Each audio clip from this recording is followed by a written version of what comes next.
morning. Thanks for joining us today. We're going to start with Vanderbilt head coach Tim Corbin. Again, when you first ask your question, please identify yourself and your affiliation. We are going to start with a short statement from the head coach as we get ready with today's CWS Championship Series press conference. Coach, whenever you're ready. Yep, I'm going to start with North Carolina State first, and we certainly sympathize with Elliot, Chris, Clint, Joey, their staff, their team, their fan base too, understanding that we don't know the level of hurt that they're exposed to right now, but we certainly recognize it. None of us wish to be in this particular position. We're one of the 6 teams that were matched up with them. We certainly would want to play them on the field or have played them on the field, but we didn't. So we're in a situation where we move forward. We've lost one time. We've handled our business appropriately. We've tried to stay in our lane as best we possibly can. We're grateful to be in the championship series against a team that we're familiar with and played during the course of the year. So we'll move forward. Okay, we're going to move to the questions. And again, please use the raise your hand function if you'd like to ask a question today. Our first question is going to be from Eric Olson. Okay, I'm unmuted. Hey, Tim, being at a private university, are you able to require your guys to be vaccinated? We're very comfortable with the situation that we've gone through during the course of the year. I've spent a lot of time educating the group on what this process could potentially look like at the beginning of the year. We're certainly comfortable with where we are and what we've done. Our next question comes from Joe Rexrod. Yeah, sorry. Tim, real quick, going back to Friday, when you found out about NC State's situation, what were the discussions between you and NCAA officials? What were you told, and did you have any input at all? Not much. They were handling a situation with North Carolina State. We were told the game was going to be delayed. Kumar was already in the bullpen. He was getting ready to pitch. We couldn't give him much information outside of the fact that this was going to be delayed. We did not have a hard start time. So we had no idea when that would be. We knew there was a health issue, but we didn't know what it was, nor, I guess, should we. We just knew that the game was going to be delayed. But our players didn't know much, so we kept them back in the locker room and just waited until we got some type of word. And then I would say 45 minutes to an hour, it was probably about 45 minutes, we were told that the game would start in 45 minutes. So we let our pitcher know and let the team know, and they regrouped and took the field. Next question comes from Steve Lehman. Hi, Tim. We've talked before about how emotional this time of year is and the ups and downs and the adversity you go through. Is there any way to describe or compare what Friday afternoon to Friday night, early Saturday morning? I mean, were you guys even awake when the decision was made late Friday night into Saturday morning, and now trying to recenter from that craziness for the biggest series of the year? Well, no one was awake. I woke up at about 1:30 and found a message from Candace and regarding the NCAA's decision. And at that point right there, I rolled over and woke my wife up, and we stayed up the rest of the night and just talked because we wanted to process it. Just because I felt like when the boys woke up, I wanted to give them some type of information. And that's really all I cared about was them. As far as getting up and seeing that type of message with the understanding that they were going to play and then not playing, I just wanted to get to them as quickly as possible, so we did. And I'm sure it was a little bit confusing, but we used yesterday as a day to talk through it, and I told them that once we get to the ballpark today that we move forward, just like life. There's nothing you can do about it. Life circumstances happen, you deal with them, move forward. Our next question is from Aria Gerson. Tim, what have you seen out of Luke Murphy throughout this whole College World Series in terms of just, coming in and shutting down so many times out of the bullpen? The ability to contain his emotions. I think when you're putting that position, very rarely do you come into a situation that is clean.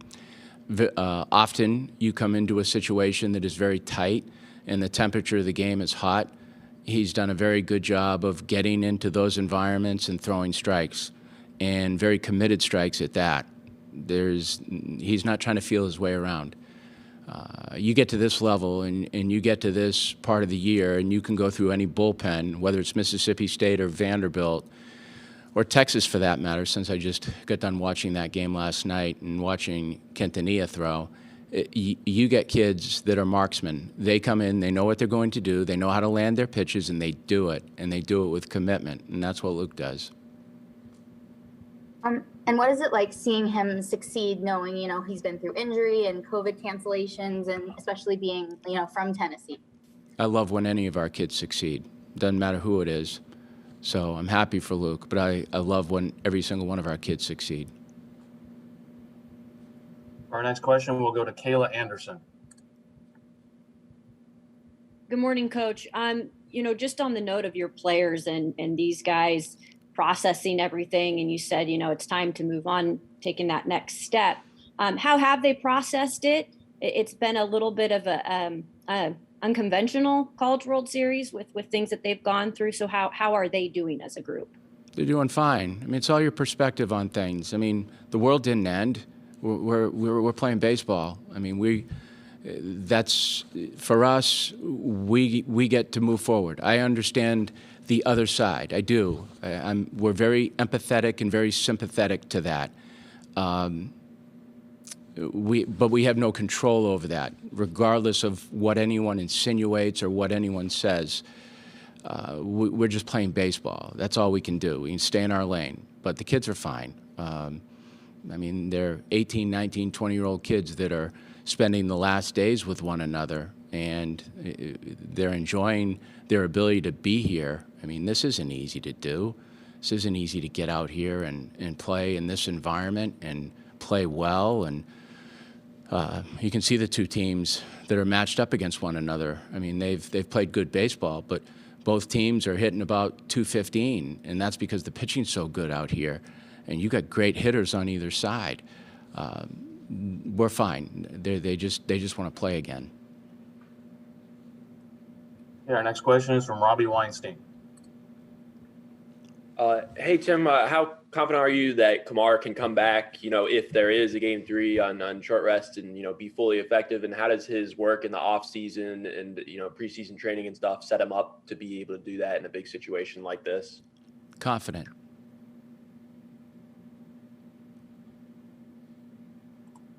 Okay, we'll next go to Drake Keeler. Hi. So Mississippi State has changed their route in entering their hotel to kind of minimize interactions with fans and such. Are you guys making any adjustments to your personal COVID protocols to keep your players safe heading into the championship? We're in the DoubleTree. We're fine. Our next question goes to Clinton Yates. Hey, Coach. Question about one of your players, Javi Vaz. The guy's moved up. He's moved up in the lineup. He's performed tremendously well. Can you tell me a little bit about just how he's turned it on, not just this postseason, but specifically in the College World Series as well? He's a good little player. He's earned the right to be out there. He's stayed very focused and diligent towards what he's doing. I think the unique part about kids like that come on at the end of the season is they never lose their spirit and personality during it. And I think oftentimes when you're a kid that doesn't see his name on the lineup card for March and April, your spirit can dampen. That's never been the case with this kid. He's very well respected. He's very well liked on our team. He's got a very positive spirit around him. And he has fun when he plays, and you like that. I'm not going to compare the two kids because I don't like comparing kids, but yet in some ways I want to compare them because it's a compliment to both kids. But there's a Tony Kemp element to him, and there's a Javi Vaz element to Tony. They're very positive people. They play with a lot of bounce and enjoy the game. And anytime you get kids that love to play the game, they model those behaviors to 8, 9, and 10-year-olds, which there's a pile of those kids here right now that get to see those kids play, and that's really how you should play the game of baseball, with that sense of love. Next, we'll go to Chris Harris.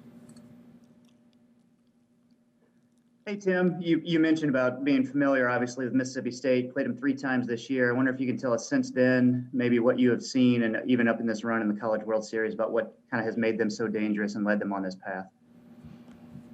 Yeah, I don't think they've changed much. I think they're just a very consistent ball club. I mean, that's a seasoned team. They've got offensive players that have played a long time. I mean, Rowdy and Tanner are very, very good players. And I just mentioned those two because we played against them in 2018 and that super at Nashville. But, you know, you go through their lineup, they're like us. They've just got some really good players who compete really well. Their pitching staff is like ours. I mean, they've got quality starters. They've got quality arms out of the bullpen. They take care of the baseball. And they've been there. You know, like Vanderbilt, they've been there. They may have a few more pieces that have been playing on the field than Vanderbilt, but at the same time, they've been in the College World Series before. They've experienced. They know what it feels like, and they know how to operate. Very good team. Our next question is from Kayla Anderson. Hey, Coach, here again, and just your thoughts on an all-SEC College World Series final. I know exciting for the conference and probably exciting for you guys too. It is exciting that way, and it's you know, as far as the SEC is concerned, we're very proud to be in the conference, but we don't stand here, beat ourselves on the chest, and say this is the best conference in the country. I mean, that what you do is what you do. We're very proud to be part of something that is celebrated for the kids and on a network and by how we play the game of baseball. But at the same time, it's joyous for both communities to be here together. We certainly respect Mississippi State a great deal. I enjoy their fan base. We have many friends from Mississippi State, and we'll stay that way. But we're just proud. We're proud to represent our bracket, number one. And I think if moving forward from the great teams that were here in our bracket and then to play here at the end, and so happens to be lined up against a very good opponent, we're grateful and fortunate. We'll go to David White. Hey, Coach. How does your starting pitching set up this week, and is Christian Little a factor in the rotation? Starting pitching sets up fine, and everyone's a factor.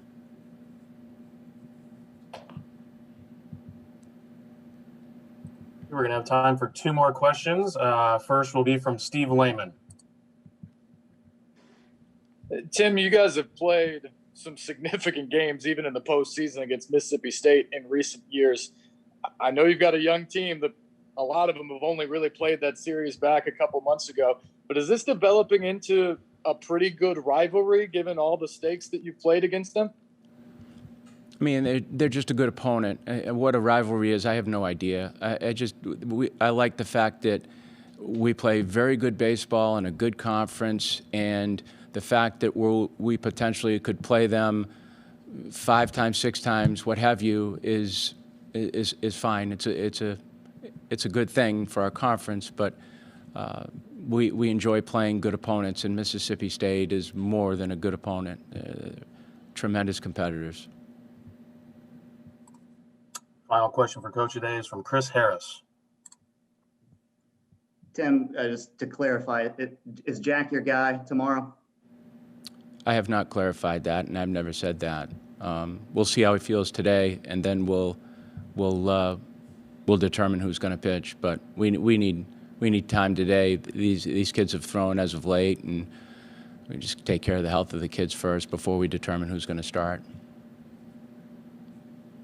Okay, Coach, thank you for your time. Thank you, guys. We will be followed shortly by Kumar Rocker. Again, please use the raise your hand function if you'd like to ask a question.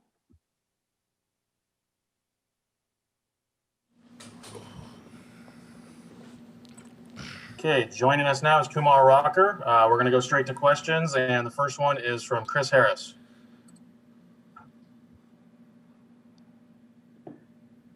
Hey, Kumar, what does it mean to you to get back here on this stage and the team to get back here on this stage? I think it means a lot for everybody, and especially for my class. Those guys have waited 2 years to play in this spot, and those are my guys. I'm excited for them.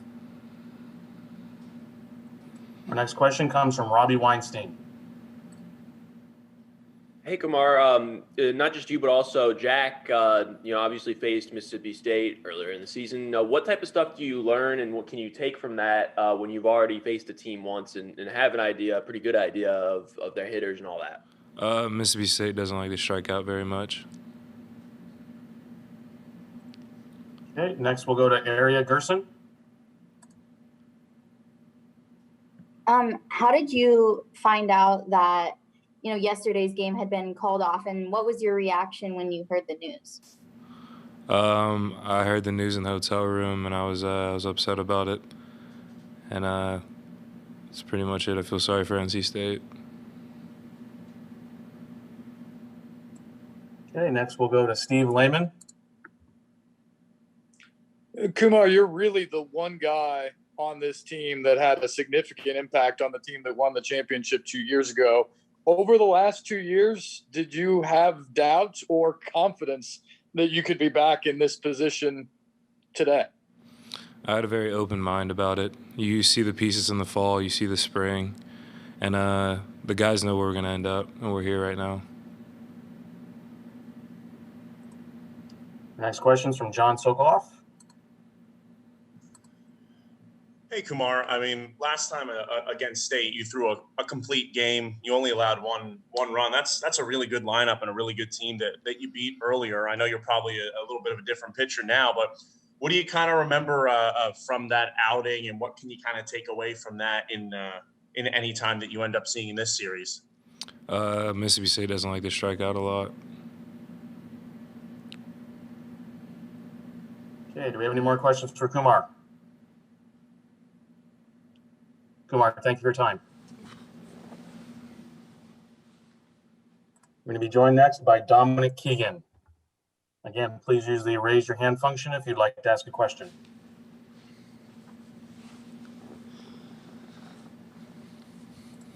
Our first question for Dominick is from Chris Lee. Dominick, what do you remember about Mississippi State's pitching and what made them particularly difficult from the 3 games you played earlier? They're competitors. All the guys throw pretty hard, and they got good breaking stuff. So.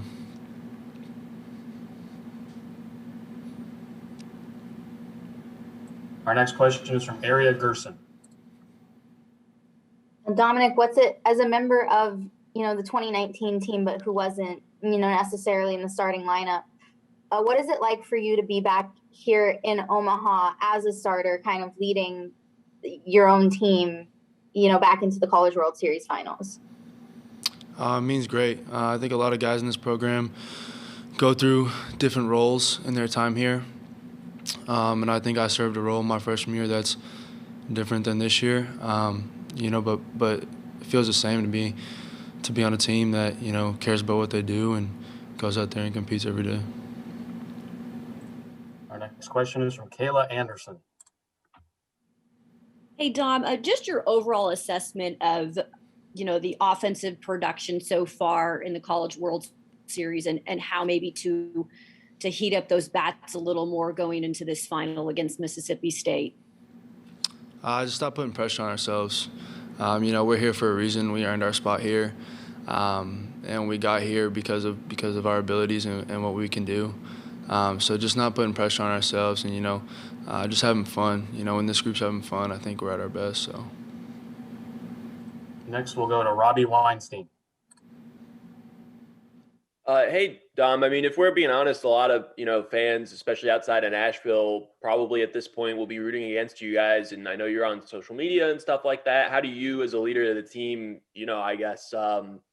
talk to your guys about how to compartmentalize that and ignore that and tune out the noise and stuff? That's fine. We're not really worried about that. We're worried about ourselves and what we can do and, just compete. Next, we'll go to Steve Lehman. Dominick, you guys have played some really important series against Mississippi State over the last few years, both in the regular season and then seeing them in the postseason. Has this developed into a little bit more of a rivalry than just the typical SEC type weekend? And then to add into that, how important is game one tomorrow night to getting off to a good start? I think we're just two teams that are very talented and like to compete. No one's going to give in to one another. So I don't know if I'd call it a rivalry, but I just call it two teams that are very talented and like to compete, like I said. Every game's important, so I wouldn't say game one is more important than game 2 or 3, You kind of just go out there and you compete every single day. Next, we'll go back to Kayla Anderson. Sorry, I left my hand up there. My apologies. Okay, we will go to Chris Harris. Hey, Dom, just curious how you guys spent the day yesterday processing everything that went on, and at what point did you kind of turn the page, and how did you do that? We hung out with one another. We went and ate. Nothing really out of the ordinary. We kind of just hung out. But we took the news in. We heard it from Corbs. We met about it, and then we put it past us. Have any more questions for Dominick? Dominick, thank you for your time. Thank you. That concludes our availability with Vanderbilt. Mississippi State will be in shortly with head coach Chris Lamanis, Tanner Allen, and Christian McLeod.